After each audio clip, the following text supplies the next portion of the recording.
Amidst the storm of escalating tensions and cascading crises, Israel finds itself at the epicenter of a regional conundrum because it is now facing immense pressure from multiple fronts.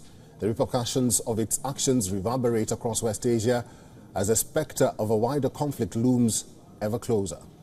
Here's a report.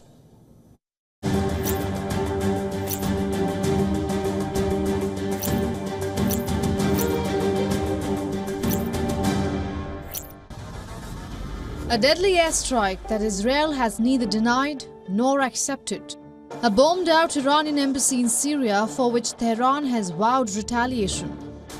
In the second instance, an airstrike killed 7 people working with the World Food Kitchen. The victims were from UK, Australia, Poland and Palestine. One of them was a US-Canadian dual citizen. Each of these countries have called out the Netanyahu government. In a third disturbing development, reports say that bodies were found strewn at Al-Shifa, Gaza's largest hospital complex, as Israeli forces pulled out after their intensive military operation.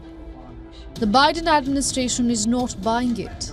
The White House has sought more information from Israel, calling the Al-Shifa reports deeply concerning. Israeli army is calling it a gold standard of urban warfare. I believe that the terrorist takeover of Shifa and the subsequent Special Forces operation to clear the hospital of terrorists will be studied by future generations of military strategists at West Point and Sandhurst as the gold standard for urban warfare. Facing heat on the death of aid workers in the besieged Strip, Israeli Prime Minister Benjamin Netanyahu acknowledged that the country's forces carried out the unintended strike, but said that such things are not unheard of in a war. Unfortunately, in the last day, there was a tragic incident of an unintended strike of our forces on innocent people in the Gaza Strip. This happens in war. We are checking this thoroughly. We are in touch with the governments and we will do everything for this not to happen again.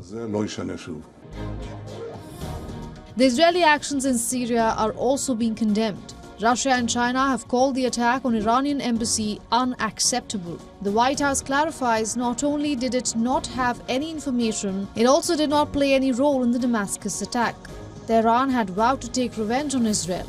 3 incidents for which the blame lies at Israel's doorstep. As the airstrikes continue and the civilian casualties mount in Gaza, Israel's actions are coming under intense international scrutiny. Patience is running out for Israel's long-standing allies, who are seeking clarity and accountability for Netanyahu. On the home front too, Bibi is facing intense pressure, with Israelis asking him to resign for failing to rescue the hostages. Bureau Report, WION World is One.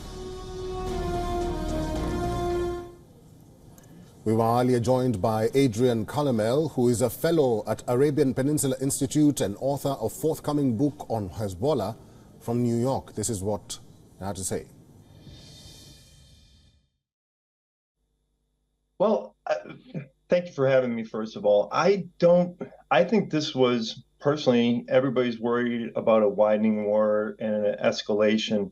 I think this is something that should have been done a while ago as far as the targets that were taken off the battlefield. You look at when the Americans had three service members killed, our response was, we broadcasted for 7 days that we were going to hit targets, and then we hit them, and then there was really no taking of people off the battlefield or their pawns, and no real taking of material off the battlefield.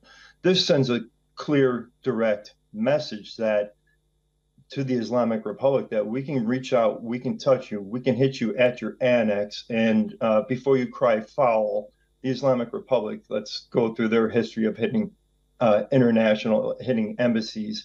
They taken 1979 the U.S. embassy hostage crisis.